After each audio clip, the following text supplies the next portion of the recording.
far above the highest peaks, beyond the storms, and above the reach of eagles, lies a city hidden in the clouds. A city spoken of only in myths and ancient tales, a place where the air shimmers with light, and where the earth yields treasures more precious than diamonds. Long before modern civilization, travelers from ancient kingdoms told tales of floating mountains, peaks lost in mist, glowing at dawn like lanterns in the sky. They spoke of a civilization untouched by time. Legends from Tibet, Ethiopia, and the Andes all mention the same thing. A city where gems fall from the sky and hearts never grow old. Ancient scrolls discovered in a Himalayan monastery describe stones that hum with light, gems that can heal, power, and even think. Scientists dismissed these as fantasy.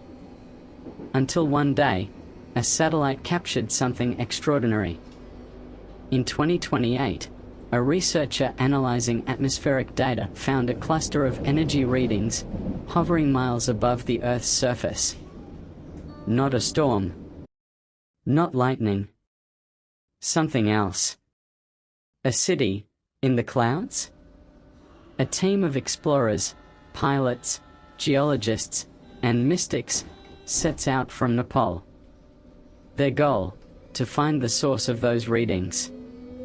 They fly through dense clouds, buffeted by icy winds, until sound design, gusts, radio static, sudden calm.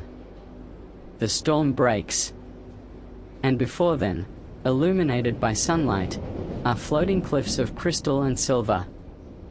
What they saw defied all logic: towers of translucent stone, rivers of golden mist, and bridges woven from beams of light. The team lands on a plateau. Their instruments fail. Gravity feels lighter. And the air hums with energy. They have found Celestara. They are not alone. Beings appear, tall, serene, with skin like moonlight and eyes like polished gems. They are the Errati, the people of the sky. They communicate not with words, but through resonance, pure sound, like music and meaning fused together. Through shared visions, the explorers learn the truth. The Errati are not gods, nor angels. They are guardians, descendants of an ancient human civilization that rose before recorded history, powered by knowledge of energy and light. When the Earth's balance fell to chaos, they ascended, literally, to live above the clouds, in a world untouched by greed and war. And the gems? They are called lunathite, crystals that contain living consciousness. Each lunathite gem hums at a frequency aligned with life itself. When held, it amplifies the holder's thoughts, emotions, and intentions. One gem can heal wounds instantly. Another can produce energy greater than a nuclear reactor, with no pollution. The Errati have built their civilization around balance, not power.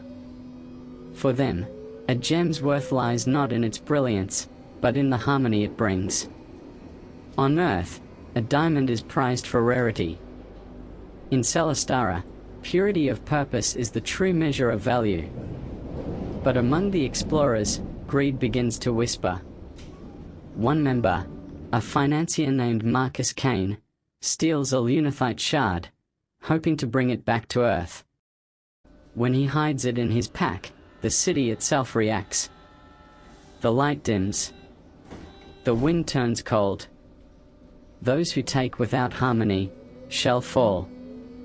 The ground shudders. Clouds swirl into a storm. The team scrambles for safety as the Sky City trembles, as if rejecting their presence. Kane refuses to surrender the gem. But as lightning strikes and gravity collapses, he is lifted into the air and vanishes into the clouds.